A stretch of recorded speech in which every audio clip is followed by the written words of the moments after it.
뭡니까? 구라파 쪽에 철학자들 이야기하면 그 이제 공동선이죠. 공동선. 그래서 선을 위해서 이렇게 이제 나아가는 그런 어떤 통치 행위. 이것이 사실은 이제 그게 이제 참 하나님이 내신 것이냐, 사람이 낸 것이냐, 이제 논란도 많이 하지만은 저는 이제 하나님이 그것도 주신 것이다 생각을 합니다. 그러나 이제 이것이 인간을 통해서 만들어지기 때문에 완전한 것은 아니고 어쩌면 그 사회 속에서 그 사회의 어떤 공동체, 그 나라의 어떤 공동체를 위해서 주신 것이다. 이렇게 생각을 할 때 완전하지 않으니까 그게 하나님이 내신 것이다 이렇게 말할 수 있느냐 이렇게 생각이 되어지지만은 세상에 인간 속에서 완전한 건 없죠. 없는데 그럼 불완전하다고 해서 그럼 하나님의 것이 아니냐 하지. 불완전해도 선을 향해서 추구해가는 그 모든 것은 하나님이 주신 선하신 것이다. 하나님이 내신 것이다. 저는 그렇게 생각을 해요. 그래서 불완전할지라도 그는 하나님이 주신 것이다. 이렇게 이제 우리 생각을 할 수 있습니다. 그런데 사실은 이러한 원리를 존중하고 또 이걸 따르고 이렇게 해야 되죠. 이렇게 해야 되는데 이것에 대해서 이제 거절하고 잘못할 때 그럼 물론 제재를 하잖아요. 제재를 하고 공공에서 제재를 하는데 그럼 이 공공이 사실은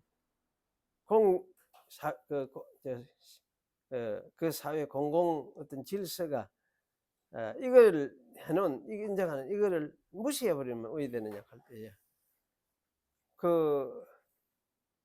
하나님의 것을 사실 범하는 게는 마찬가지 돼버리죠. 하나님이 주신 것인데 하나님 범하는 게는 마찬가지 돼요. 그래 할 때는 사실은 이제 그걸 저항할 수도 있고 불순종할 수도 있고 심지어 심해지면은 뭐 이래 싸움을 할 수도 있고 막 이런 이제 가능성이 사실 없느냐 하는데 그런 가능성도 좀 열어놓은 것 같아요.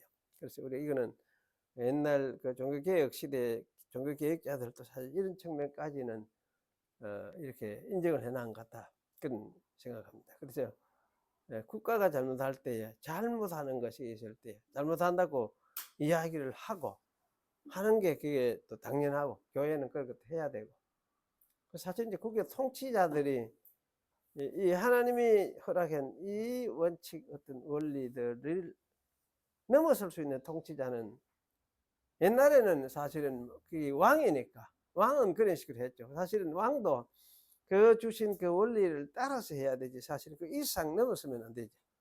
왕도 사실은 그래서 이제 옛날에도 왕도 사실은 그걸 넘어서서 폭행을 하고 할 때는 그 왕도 사실은 이제 하나님 심판하셔야 되는데 그럼 하나님 심판하실 때까지 기다려야 되느냐 이럴 때 그거는 가만히 있어야 되느냐 이럴 때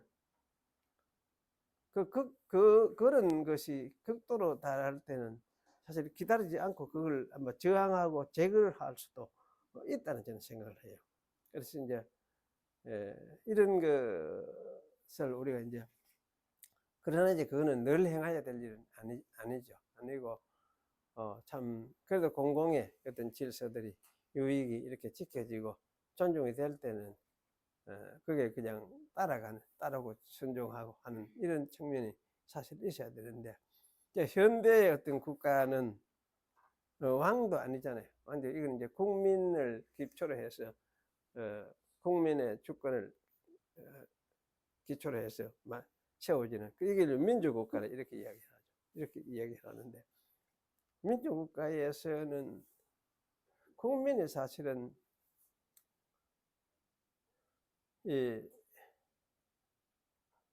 다 똑똑하고 이런 사람들 아니잖아요. 그래 사실 국민의 주권인데 국민의 가장 기본권들을 정부가 보존하고 그걸 지켜주고 그거를 위해서 정부는 통치를 행해야 되는데 그걸 이제 깨뜨리고 무시하면은 그 정부는 이제 자격이 없는 것이고 그래서 사실은 이제 현대 사회는 어떤 사람들도 법 이런 그 국민의 어떤 이 기본적인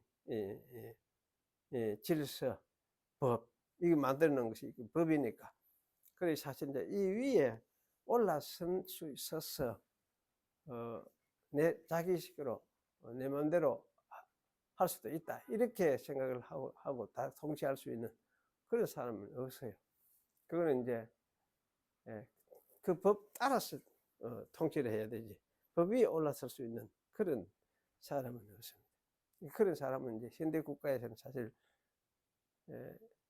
맞지 않죠. 맞지 않는데, 그래 가끔 이제 그런 사람들이 등장을 하지.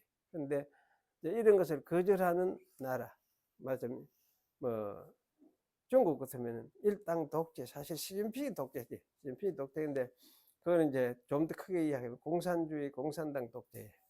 네, 공산당 독재. 공산당 독재는 옛날부터 그렇겠습니다. 공산당 일당 독재. 그래 이야기했고.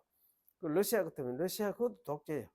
그것도 독재. 그 국민들이 그걸 다 무시하고 옛날식의 그 하는 지배하는 이 독재. 맞죠? 북한도 마찬가지 독재. 그 독재.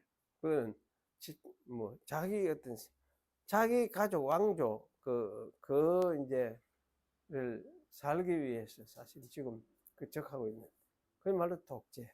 저런 거는 사실은 제거할 수 있는 제거를 해야 했는데 그것 제거했다고 해서 하나님이 뭐 사랑의 법칙에 비해야 된다, 뭐 배치된다 그렇게 할 건 사실 아니에요. 네, 아니고 그래서 사실 이제 그런 면에서 이 나락하는 게 시민 정복하는 거는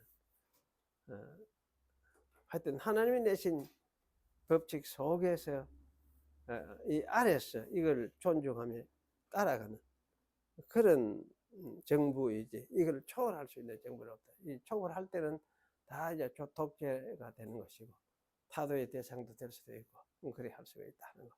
이런 관점에서 우리가 이해를 하는 것이 필요하겠다. 그런 생각이 들었습니다. 좀 옛날에는 무조건 교회는 가만히 있어야 된다. 이래가지고 또 이런 이야기는 거의 안 했어요. 옛날 뭐 우리 제가 학교 다닐 때 그때는 데모 많이 했죠. 많이 했는데 고신교회에서는 어쨌거나 잠잠 이렇게 했어요. 물론 뭐 청와대에 한번 가려고 가서 이야기하려고 올라가겠다 해가 뭐 그래 하기는 했지만은 사람들이 그 세상을 모르니까 나가가지고는 부산역에 가가지고는 막 거기서 붙잡히가 막 뭐 대상 뭐 되돌아가 버리는 그런 일이 있었는데 사람 순진하들 목사들이 뭐 세상을 압니까?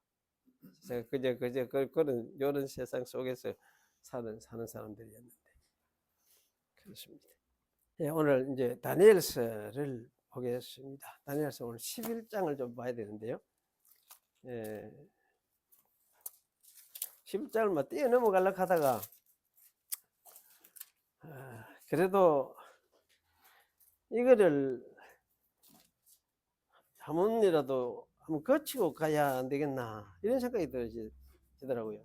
그래서 제일 재미없고 무슨 소리인지도 모르겠고 사실 이제 무슨 소리인지도 모르는 거는 사실 번역에 조금 미흡함, 그 불명확한 이해 때문에 생겨나는 번역의 미흡함 이런 것이 원인이 되어서 더 이제 읽기가 힘드는 그런 측면이 또 있는 것 같습니다. 그래서 그런 것을 이제 우리가 참고로 하면서도 이걸 한번 읽고 또 설명도 하고 지내가는 것이 필요하겠구나 이런 생각이 들어져서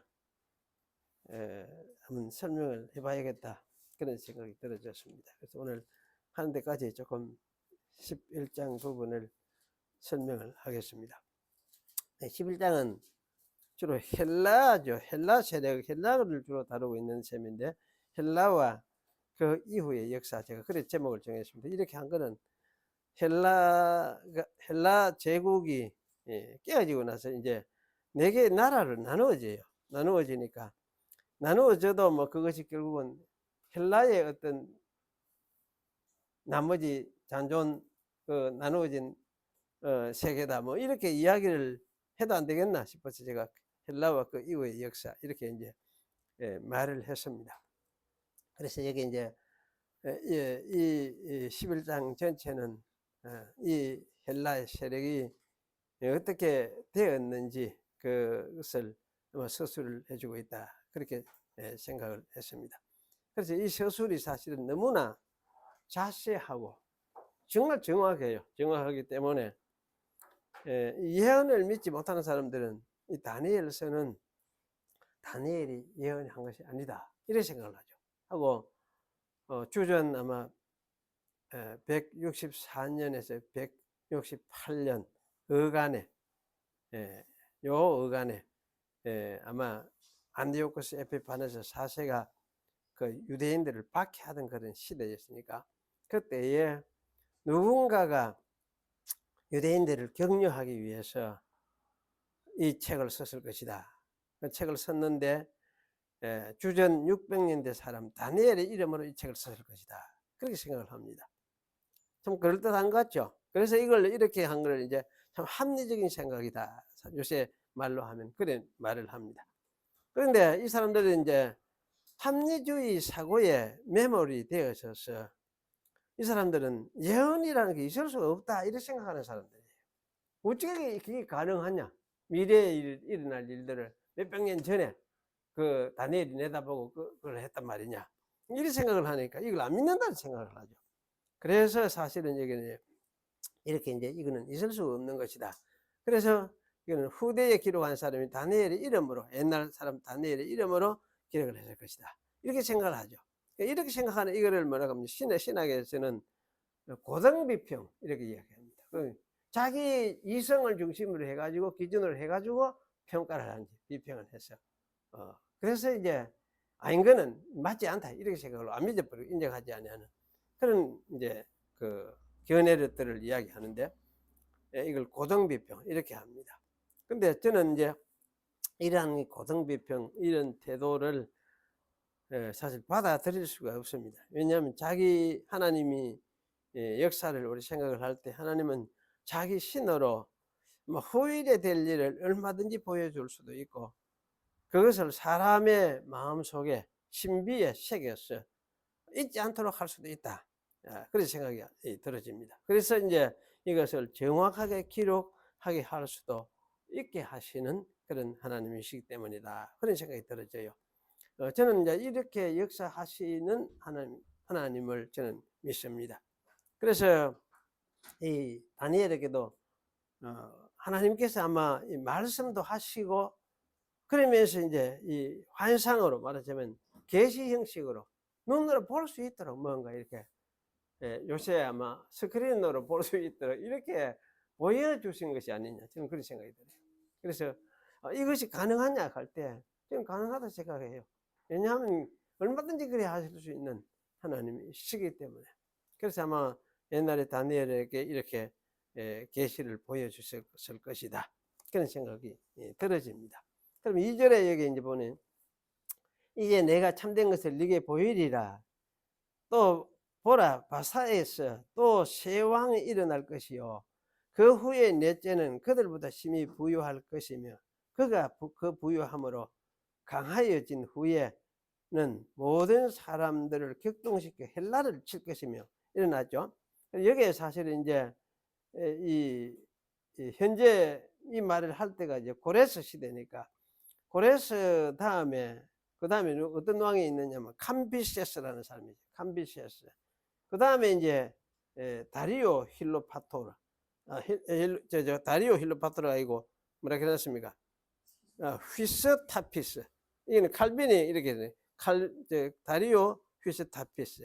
그 다음에 이제 크셀크세스 하는 사람들. 이렇게 해서 이제 다섯 왕이라고 할 수 있죠. 그래서 이 크셀크세스는 굉장히 부유하여서 아주 힘이 이제 생기니까 헬라를 또 침략했어요. 헬라를 침략했다가 이 살라미 전투에서 헬라에게 패배하였다. 그렇게 역사 속에서 드러나 있습니다. 그로 인해서 이제 이 바사는 망하게 되었음을 이절이 이야기를 합니다. 그래서 이제 이 3절에는 장차 한 능력이 있는 왕이 일어나서 큰 권세로 다스리며 임의로 행하리라. 그래서 3절 이제 4절 이어서 이제 우리가 생각을 할 것인데, 이 헬라의 여기 장차 한 능력 있는 왕이 일어난다. 이 이제 왕은 누구냐 할 때, 이거는 이제 우리가 말하는 대로 알렉산더 대왕이라 할 수 있겠죠. 그래서 알렉산더 대왕, 아마 알렉산더 대왕은 모르는 사람 없죠. 다 한 번씩은 들어봤을 거예요.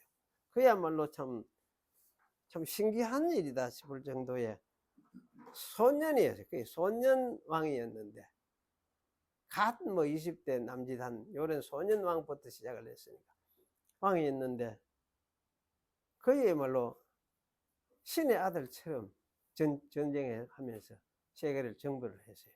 참 놀라운 사람인데요. 그래 이제 알렉산더 대왕이 근데 갑자기 죽었어요. 갑자기 죽음으로써 알렉산더 수하에 있던 장군들에 의해서 나라가 네 개로 나누어질 것을 이야기를 합니다. 그래서 여기 이제 나누어진 나라, 탈레미 왕국, 애굽에 있는 탈레미 왕국, 그 다음에 카산더, 그 다음에 리시마쿠스, 셀루쿠스, 이런 이제 사람들에 의해서 헬라 왕국이 네 나라로 이제 나누어졌습니다. 그래서 탈레미는 애굽에 이루어진 그 애국 왕조를 세웠습니다. 그리고 카산드라는 헬라 마게도니아에, 그리고 이제 리시마쿠스는 트라키아에, 셀루쿠스는 수리아에 왕국을 세웠습니다. 그런데 이제 이 11장에는 주로 이 애굽 탈레미 왕국하고 수리아 셀루쿠스 왕국이 서로 다투는 이런 사건을 주로 취급을 해놨어요. 그래서 이 두 왕국이 아마 계시 역사에서 굉장히 중요하기 때문에 이스라엘과 아마 밀접하게 관계가 되어 있기 때문에 아마 이렇게 취급을 하고 이 두 왕국 중심으로 11장은 다루고 있다, 그런 생각이 들어집니다. 그리고 이제 5절에 가면은 남방의 왕은 강성할 것이라, 남방의 왕 하는 이거는 이제 탈레미 왕국을 이야기하죠. 탈레미 왕국의 그 왕을 이야기를 하니까 탈레믹 하기도 하고 프톨레믹 이렇게 읽기도 하고, 그래서 우리 이제 어쨌거나 탈레미 좀 그렇게 읽고 있습니다. 피 발음은 떼비오. 그런데 이제 이 탈레미 왕이 강하기는 하지만 남방의 왕은 강할 것이나 그러났죠. 그 군들 중에 하나는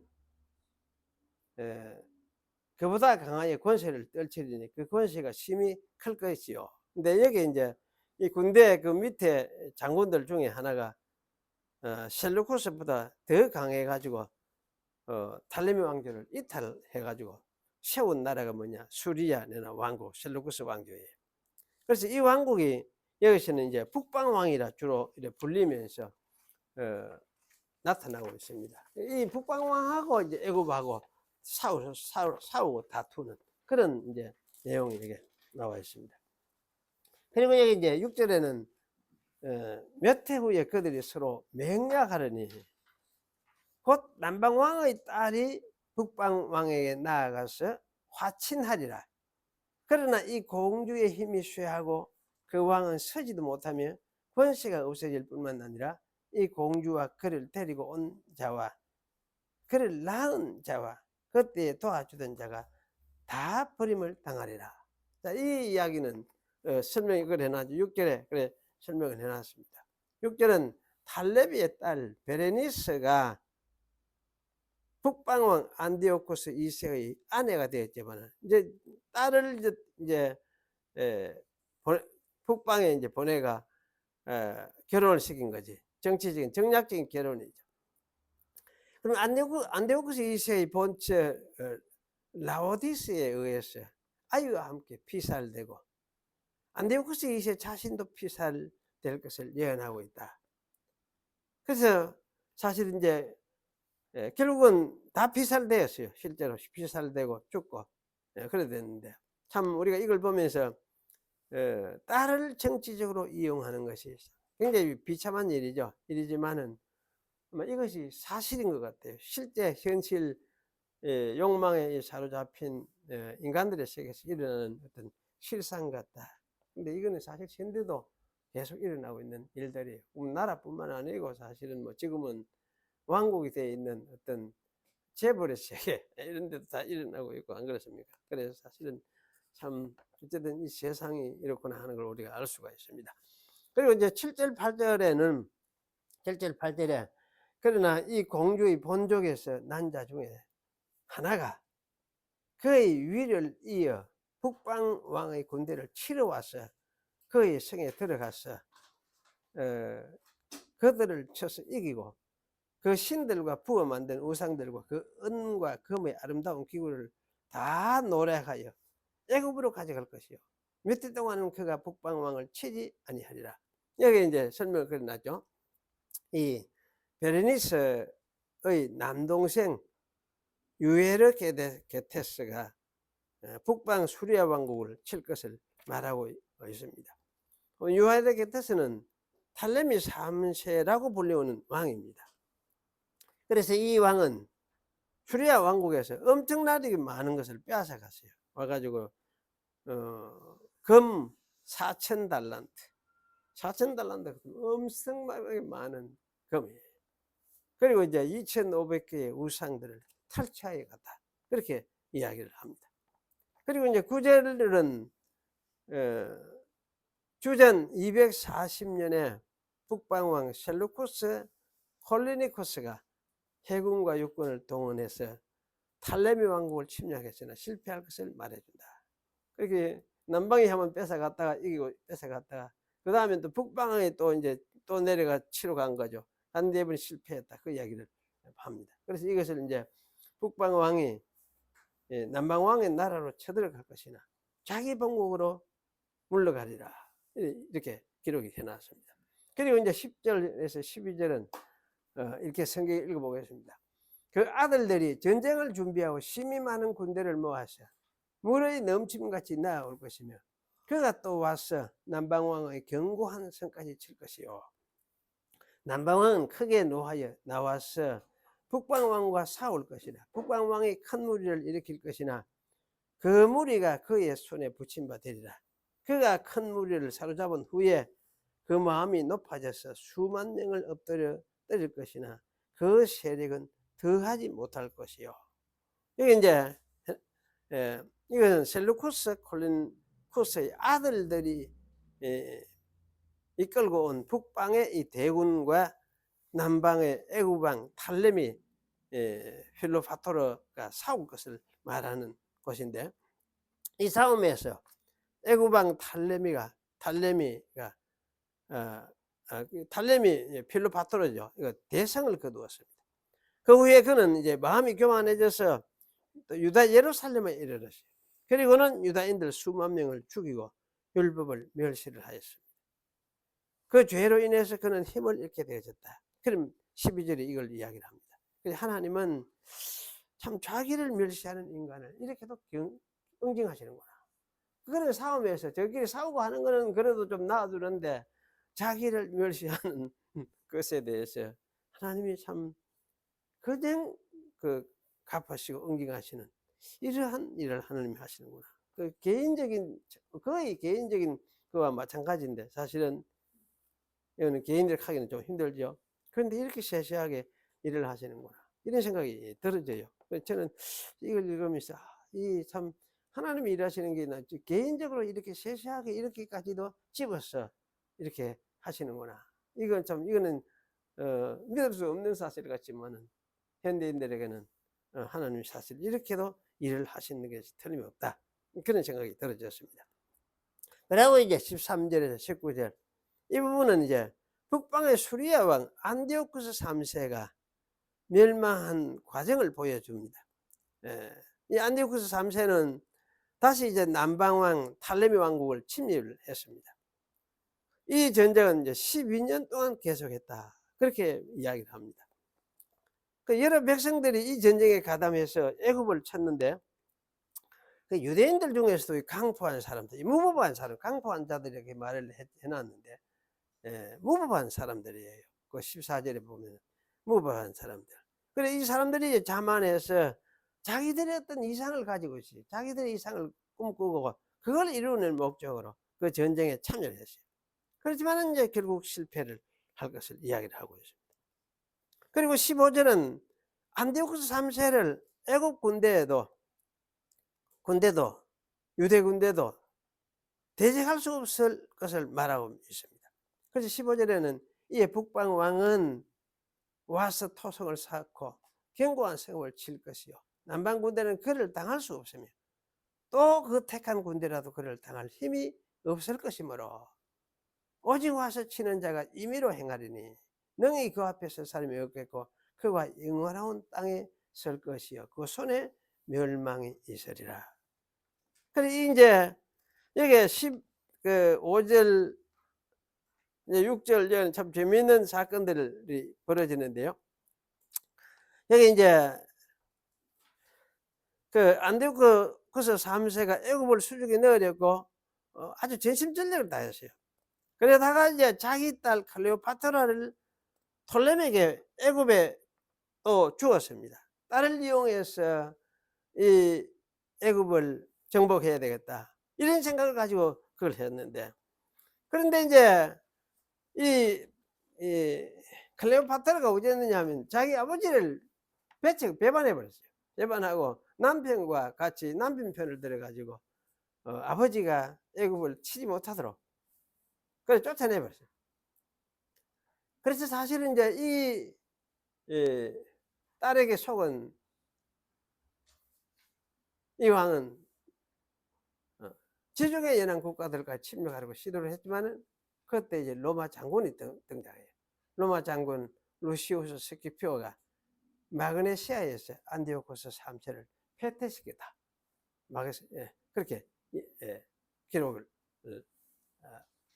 역사 속에서 실제로 이런 사건이 이렇게 벌어졌습니다. 그래서 참 여기에 저는 이걸 읽으면서 클레오파트라 참 대단한 여인이구나. 참 똑똑한 여인이구나 이 생각이 들어요. 클레오파트라가 자기 아버지 배척하고 남편하고 이래 가지고 그래 이제 애굽을 지키기 위해서 이렇게 한 거는 성경적으로 보다 이게 잘한 것이냐 못한 것이냐 할 때 저는 어떻습니까? 여러분 어떻게 생각해요? 클레오파트라 이런 행동이 저는 잘한 게다 생각이 들어요. 성경적으로도 성경적인 위치에서 봐도. 왜냐하면 시집 가고 하면은 이제 시집 가서 그 집하고 잘 살아야 되잖아.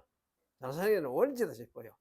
그래 아버지라도 와가지고 이 집 깨려고 부사하려고 이렇게 하는데 이거를 놔둬가 그냥 부사하고 이게 자기가 첩자 노릇하고 이래가지고 이거 부사지도록 그렇게 하는 이거는 말이 아니다 그랬어요.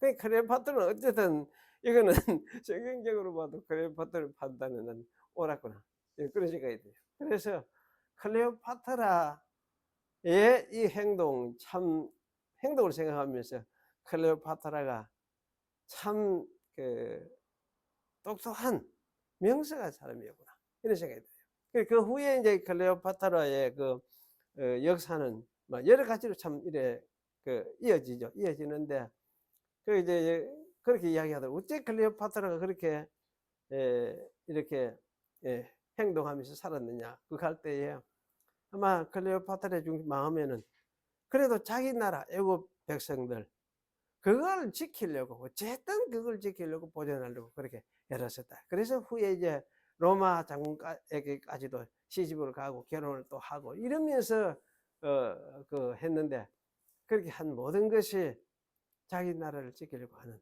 애굽을 지키려고 하는 그런 이제 마음 때문에 그렇게 했을 것이다. 그렇게 이 이야기를 하는 걸 제가 들어봤습니다. 그런데 어쨌든 이 클레오파트라의 사건이 여기 이제 등장을 해요. 그러니까 성경에 이런 것이 없는 줄 알았는데 이름은 안 썼을 뿐이지 성경이 이때의 역사를 여기 11장에는 다 기록을 해놓고 있습니다.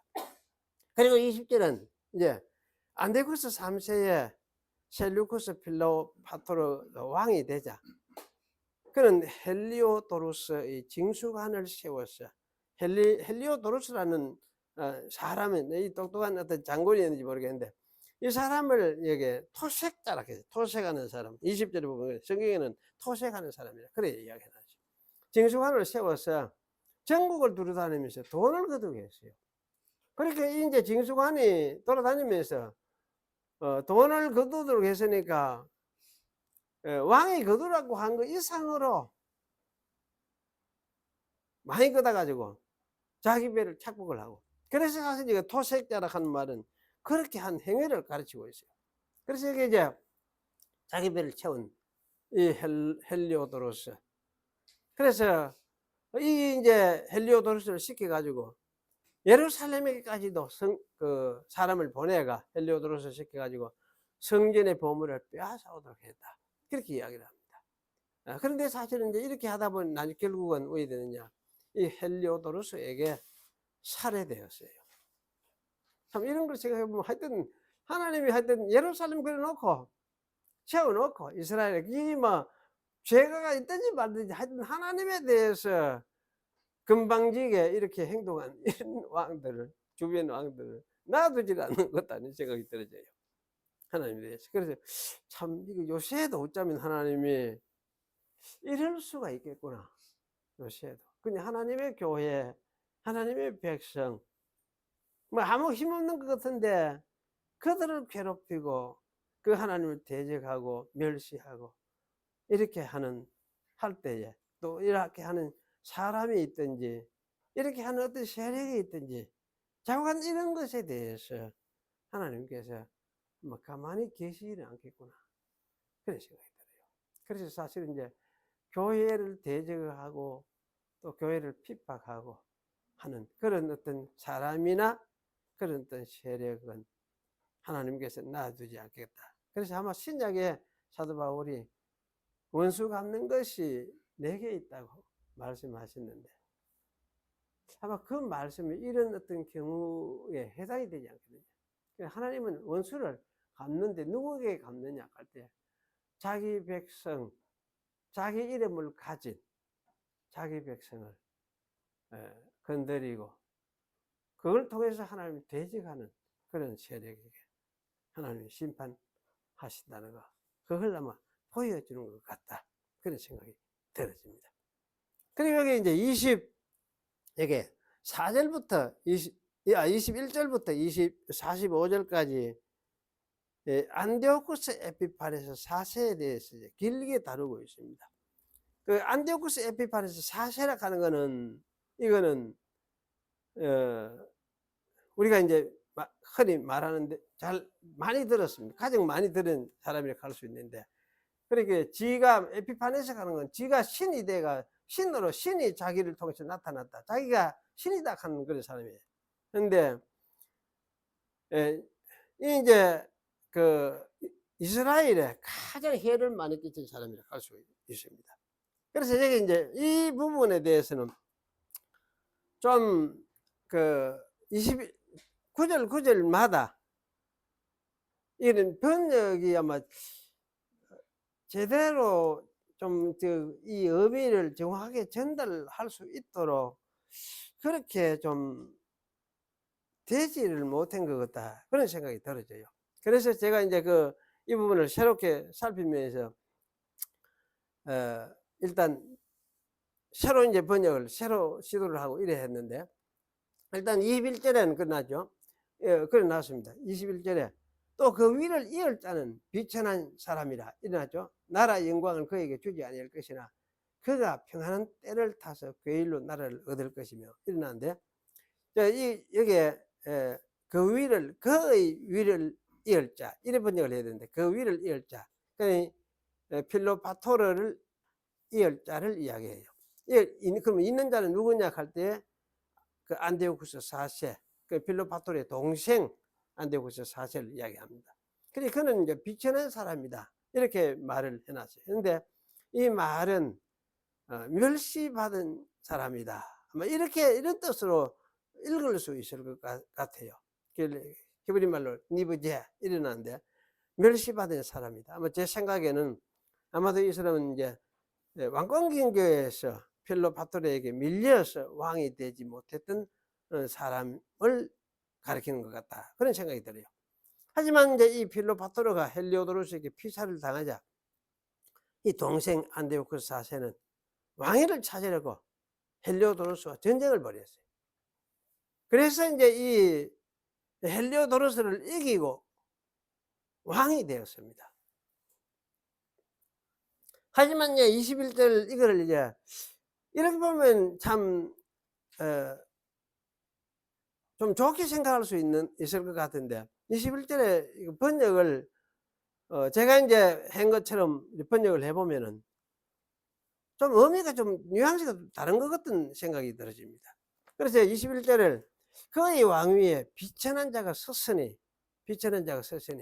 그에게 나라의 위엄을 주지 아니하였으나 그가 평화를 약속하고 와서 속임수로서 나라를 강탈하였다.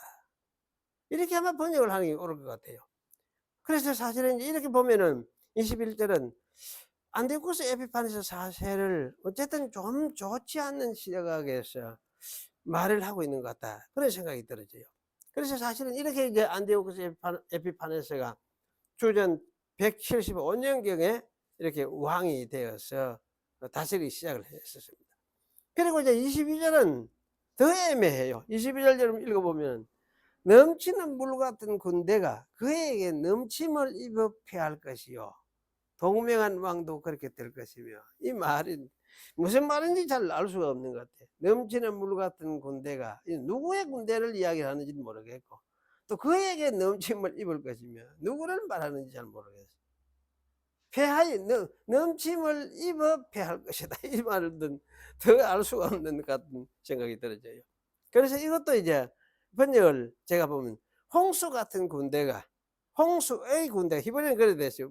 여자적으로 하면 홍수의 군대가 이런데 홍수 같은 군대가 그 앞에서 휩쓸려서 깨어질 것이며 동맹한 왕도 그렇게 될 것이며 이렇게 이제 번역을 저는 했습니다.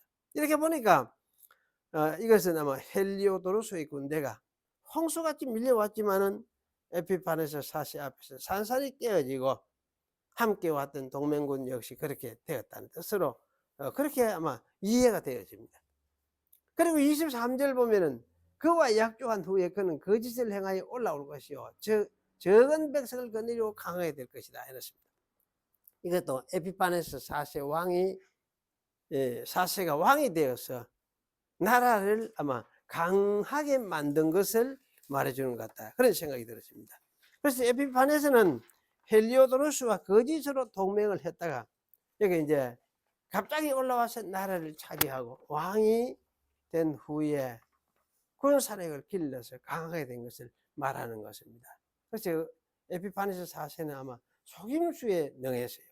헬리오도로스와 싸울 때도 이렇게 속임수로 사용해서 헬리오도로스를 이기고 이제 나라를 차지하기는 했지만은 그 후에는 그 나라를 아마 강하게 이렇게 했던 튼튼하게 했던 그런 것을 이렇게 말해주는 것이다 그런 생각이 들어져요.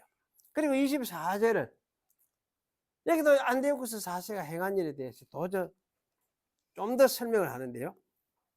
그가 평안한 때에 그 평안한 때에 가는 이 말은 아마 평안한 때에 일하기보다는 평화를 약속하고 간 것 같아. 평화를 약속하고 그의 그 가장 좋은 기름진 것들을 또 역시 주구만 내가 약속을 하고 이렇게 하면서 그 열조와 열조의 조상이 행하지 못하던 것을 행할 것이요. 아마 열조와 열조의 조상이 행하지 못하던 것을 행했다는 말은 그 이전 왕들이 전혀 행하지 아니한 일들을 행했으니까 그 내용이 무엇이냐 하면은 여기 이제 땅도 나눠주고 또 탈취물 노력한 탈취물들 재물들을 무리에게 나눠주고 그렇게 아낌없이 그렇게 했어요. 그래서 사실 이렇게 되면은 제일 좋아하는 건 백성들이죠. 땅도 주고 먹을 것 주고 뭐 이 소유물 좋은 탈취해온 좋은 어떤 보물 이런 것도 나눠주고 백성들에게 이게 사실은 이제 에피파네스가 사실 정치하는데 백성들의 그 마음을 사로잡은 아마 그 아주 하나의 그런 계획을 가지고 이런 탈취물들을 이렇게 나눠주는 그런 일을 했다. 그렇게 이야기합니다. 그래서 에피파네스 4세는 재물에 대해서는 도무지 신경 안 썼다. 도무지 신경 안 썼다. 그러니까 재물에 대해서 신경 안 쓰는 이런 사람들이 참 그것도 좀 귀하죠. 그런데 어쨌든 재물에 대해서 신경 안 쓸 수가 없는데 이 사람은 이걸 다 나눠주면서 이런 일을 했어요. 그래서 이제 나눠주면서 요새들을 어찌할까? 이 요새를 아마 좀 더 강화시키지 않겠느냐. 그래서 일시적으로 요새를 또 강화시키는 그런 일을 했던 것 같다. 그런 생각이 들었습니다. 그래서 이런 일을 하면서 이 25절에는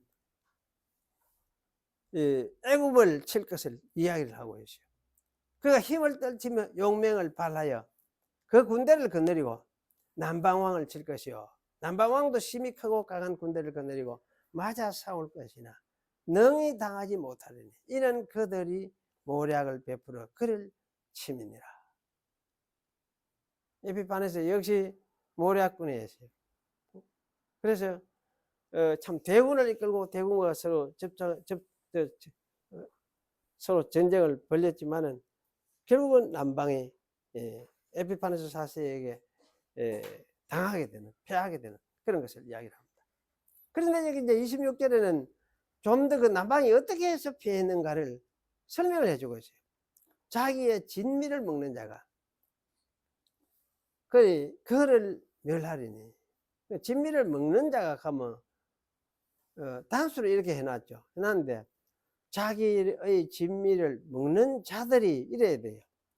애굽에 이제 프톨레미 왕조에서 내란이 벌어진 거지. 자기의 진미를 먹는 자들이 그를 멸하리니.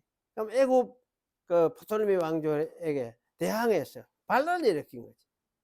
그래서 그 군대가 흩어질 것이고 이 반란으로 인해서 서로 싸우는 그런 상황이 되었으니까 그 군대가 흩어져서 많은 사람이 엎드려서 죽게 되는 이런 것을 여기 26절은 이야기를 합니다.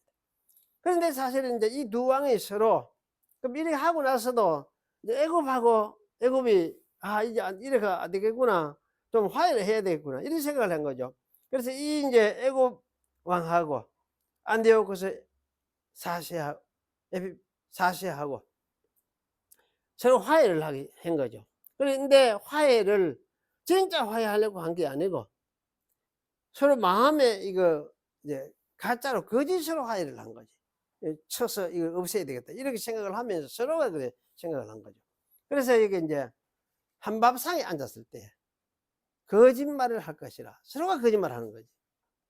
그래 이 일이 형통하지 못하려니 이는 작정된 기한에 미쳐서 그 일이 끝날 것입니다. 하나님이 정하신 때가 있는데 그 때가 있어서 그게 이루어져야 되니까 저거들이 언론했던 건 이거는 결국은 실패하게 된 것은 하나님이 이런 언론을 아마 막았다는 그런 뜻으로서 이걸 우리가 이해할 수가 있겠다 그런 생각이 들어집니다.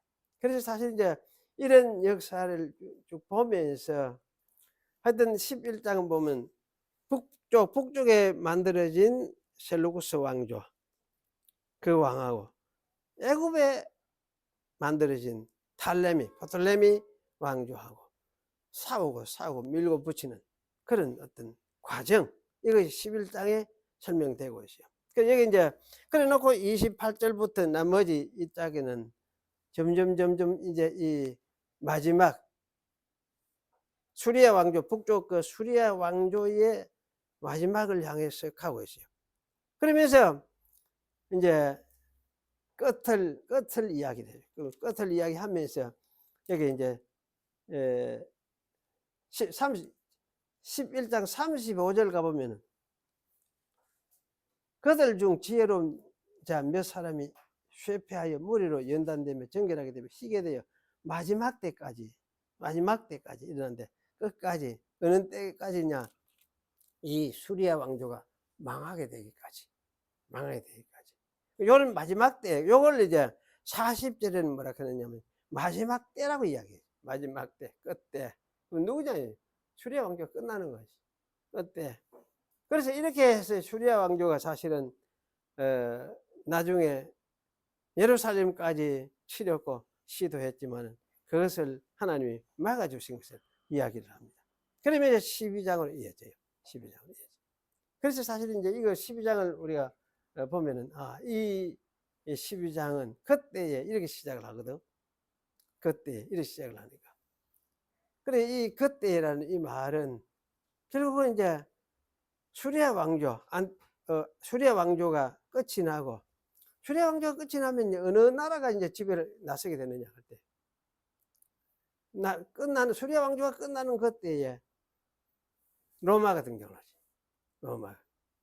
그래서 사실 이제 그때 이때 누가 이제 이스라엘을 위해서 하나님의 천사 미가엘이 등장을 해. 나라를 이제 이스라엘을 위해서 일을 하시려고. 그게 12장에 이야기하는 말씀이에요. 그래서 사실 이제 12장은 뭐냐? 이거는 다니엘서 2장, 7장 이런 데서 계속 말했던 넷째 나라 시대. 그때 넷째 나라가 어느 나라였습니까? 로마였죠. 로마였겠죠. 로마 시대에 이루어질 하나님 나라. 그때 이루어진다. 그때가 뭐냐? 여기 이제 그때에 대한 이야기가 12장에 기록되어 있어요. 12장에 기록되어 있어요. 그래서 여기 이제 영생의 문제까지도 이야기를 하고 12장 이야기를 하는데, 여기서 우리 하나 기억을 할 거는 뭔가 하면, 여기서 기억을 할 거는 끝이라는 거.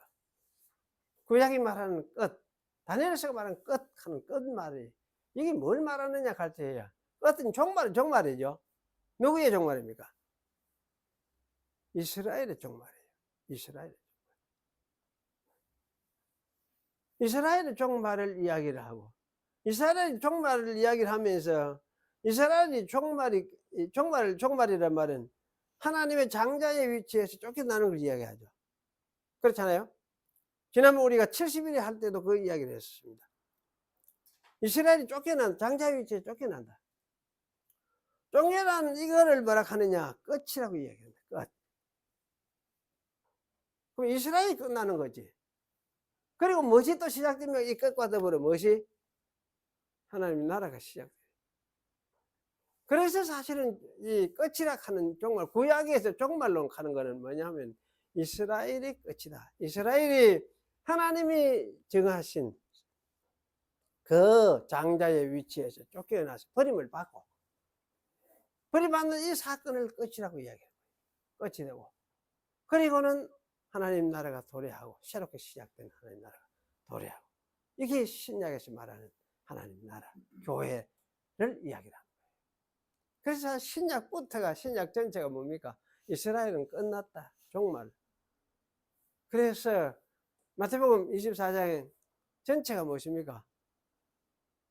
그게 미래에 올 종말 이야기입니까? 저번에 했죠. 옛날에 했죠. 미래의 종말이 아니고 언제입니까? 주후 70년대 이스라엘이 망할 걸 이야기를 하죠. 이스라엘이 망할 걸 이야기하고, 그 다음에 그것을 하나님 나라 이야기를 하는 것이죠. 하나님 나라는 이스라엘이 망하면서 세워질 하나님 나라를 이야기도 하고 있어요. 그게 마태복음 24장의 이야기예요. 그래서 사실은 성경에서 말하는, 구약이 말하는 종말은 이스라엘이 장자된 지위에서 버림을 받는 사건, 끝이다는 사건, 이것을 말하고, 동시에 하나님 나라가 새로이 시작되는 이것을 구약이 말하는 종말이다. 이렇게 이야기를 하는 거죠. 그럼 성경이 이렇게 보면 아마 이런 맥락 속에서 계시록까지 다 연결되어 있는 것 같아요. 계시록까지 연결되는 것 같아요. 그럼 한 가지 우리가 궁금한 거는, 문제는, 그럼 이 세상 종말은 없느냐? 이 세상 종말.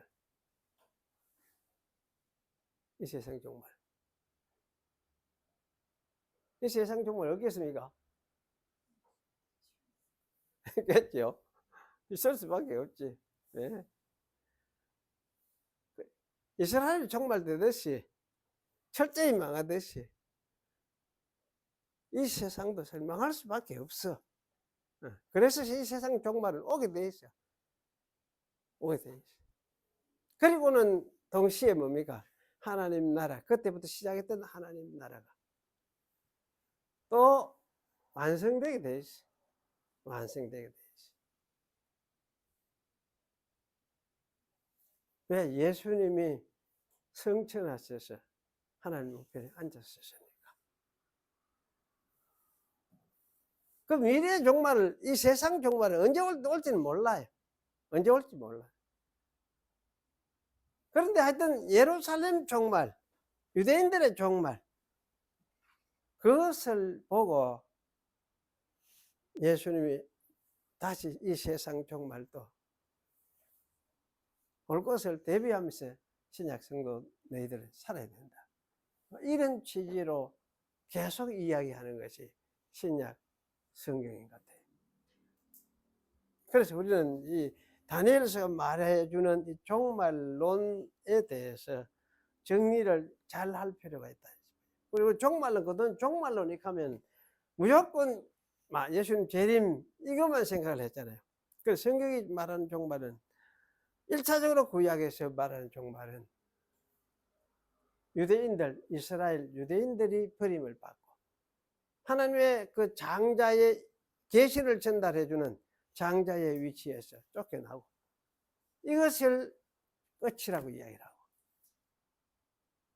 그리고는 이제 새로이 하나님 나라가 그때부터 시작되는 메시아에 의해서 시작되는 이것이 동시에 함께 종말이라 이렇게 구약은 이야기를 하고 있고, 이 종말의 연장으로서 계속 이어지는 연장으로서 우리가 세상 종말에 대해서 생각을 하면서 살아야 되는 거지. 이 세상은 그렇게 어쨌든 종말은 오게 돼 있어. 그리고 하나님 나라도 또 오게 돼 있어.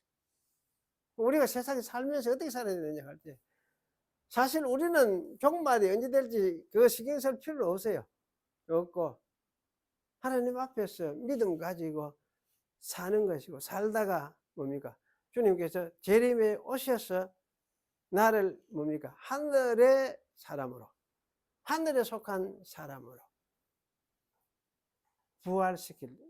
새롭게 부활시키는 그걸 약속을 했으니까, 예수님 자기처럼 그렇게 부활시켜줄 약속을 했으니까 그걸 기대하면서 그걸 믿고 우리가 이 세상을 떠나는 거지. 이 세상을 죽을 때면 떠나는 거지. 사실 우리가 뭐 오래 살아봤자 얼마 더 살겠습니까? 제가 얼마 돼서 한 30년 더 살겠습니까? 여러분의 저는 10년도 아마 잘 못 살 것 같다 싶어 지금. 그래, 우째 죽을 때 이럴 때 뭘 바라보고 죽습니까? 예수님이 다시 오셔서 나를 하늘의 존재로서, 하늘의 사람으로서 다시 살려줄 거야. 그걸 믿고 우리가 이제 죽는 거지. 이게 우리 소망 아닙니까? 그래서 사실 우리의 종말론 하는 거는 이 세상이 어떻게 망하느냐, 언제 망하느냐, 그거는 별로 의미가 없다 싶어요. 의미가 없고 오로지 예수님이 약속하신 그 약속을 믿고 우리 세상을 살다가 또 떠날 때는 예수님 앞으로 가는 거지. 예수님의 그 약속 안에 우리가 돌아가는 거예요. 그렇게 사실 약속 안에 돌아가는 예수님, 이 약속을 우리 말로서 약속이라 하지만 실제로는 뭐라 합니까? 예수님의 품목할 수도 있고 하나님의 품목할 수도 있고 또 이걸 성령 안이다 이렇게 말할 수도 있고, 말은 다양하게 할 수 있어요. 그 다양한 말에 헷갈리지 말고 이 하나를 이야기를 하는 거예요. 하나를. 그래서 예수님의 품으로 또는 하나님의 품 안으로 우리가 이 세상 살다가 이 약속을 믿고 그 품으로 우리가 돌아가는 거지. 그 품이 어떻습니까? 어떻게 되어 있습니까? 막 나금처럼 나사로처럼 그가 띵게 춤을 추고 이래. 이런 곳입니까? 모르겠어요. 그런 곳인지는. 그럴 수도 있겠지. 좋으니까. 주님의 품이 좋으니까. 그러나 우리가 이제 우리 동양 사람들이 생각하던 그런 낙원처럼, 무릉도원처럼 이렇게만 생각을 하지 마시고, 그 속에 어쨌든 참 그 상태가 자체가 아마 성경이 말해주는 대로 안식일 것은 틀림없이 안식일 세상. 그냥 편안하게. 그래서 예수님이 사도 바울이 그러났죠. 그리스도 안에서 자는 자들은 복이 있다. 그리스도 안에서 우리가 자는 사람들이에요. 우리가 죽은 상태 자체가 뭐냐면 그리스도 안에서 자는 상태. 이게 낙원이죠 싶어. 저는 그렇게 생각해요. 그리스도 안에서 자는 상태, 이것이 낙원이다. 그럼 실제 이제 그 영혼이 어찌 돼야 되냐? 어찌 될 것이냐? 뭐 나사로처럼 참 그 안에서 즐거워하고 그래야 할 것이냐? 뭐 그렇게 생각해도 괜찮을 것 같고, 좀 달리 생각해도 괜찮을 것 같고, 약속을 따라서 그 상태가 어떤지 모르지만은 좌우지간 이런 안식의 상태, 이런 상태 속에서 안식을 누리면서 주님이 다시 오셔서 하늘 사람으로 나를 새롭게 창조해 줄 그때를 약속하고 있는 거야. 이게 주님의 약속이니까. 우리는 이걸 이제 믿고 세상을 사는 사람이, 그래 기독 신자들이지. 기독 신자들이지. 어디서입니까? 기독 신자가. 그런 건 아니죠. 어떻습니까? 그 세상이 시작을 하신 분이 있는데 끝을 조지간 이렇게 뭔가 의미 있게 내시지 않겠어요? 우리를 창조하시면 창조하신 그분이 우리가 싹 없어지고 사라지도록 그렇게 끝을 맺지는 않을 거 아닙니까? 그렇죠? 그래야 창조가 의미가 있지. 그럼 우리가 이제 새롭게 어떻게 창조해냈냐 할 때 예수님 자기가 부활하신 것처럼 부활의 몸을 가지고 그렇게 우리를 또 창조해내는, 이것이 사실 창조의 목적이라고 할 수 있어요. 그래서 하나님은 우리를 그렇게 만들어 주실 것을 예수님을 보내셔서 보증을 해 주신 것이 예수님이 오신 사건이에요. 그 예수님을 보고, 예수님 속에서 하나님이 이렇게 약속을, 이런 말씀을 우리에게 주셨네. 이렇게 우리가 깨닫고, 우리 세상을 살면서 무슨 일이 있어도 참 이런 세상을 하나님이 약속을 해 주셨구나. 이 약속을 믿고 이걸 바라보고 우리가 살아야겠구나. 나도 그렇게 살아야지. 이래 하면서 세상을 사는 거지. 세상을 사는 거지. 이것이 뭐 믿음이다. 그렇게 뭐 한마디로 이야기를 할 수 있을 것 같습니다. 그렇게 여러분이 사시도록 하시기 바랍니다. 기도하겠습니다. 거룩하신 하나님 감사합니다. 오늘도 다니엘서가 말해주는 종말이 무엇인가를 생각을 했습니다. 참 이 종말에 이미 종말이 왔었고 유대인들이 버림을 받았고 또 가운데서 하나님 나라가 새로 시작을 했어. 우리가 완전할 때까지 완성을 향해서 가고 있음을 우리가 생각을 했습니다. 이런 과정 속에서 죄 아래 있는 이 세상은 또한 종말을 맞을 수밖에 없음도 생각을 했사오니 저희들이 이런 큰 틀을 가지고 이 세계를 보고 우리 자신도 이런 틀 속에서 자신을 생각하며 주님께서 우리에게 약속해 주신 그 약속도 생각하고 이 약속이 하나님이 우리에게 주신 약속이라는 것을 생각하면서 창조주 하나님을 또 우리의 하나님으로 또 우리의 아버지로 모시고 살아가는 그런 저희들이 되도록 불러주셨사오니 이 약속을 믿고 또 복을 누리며 행복해하며 살아가는 그런 저희들이 되도록 하나님께서 저희를 붙들어 주시옵소서. 그저 예수님의 이름으로 기도하옵나이다. 아멘.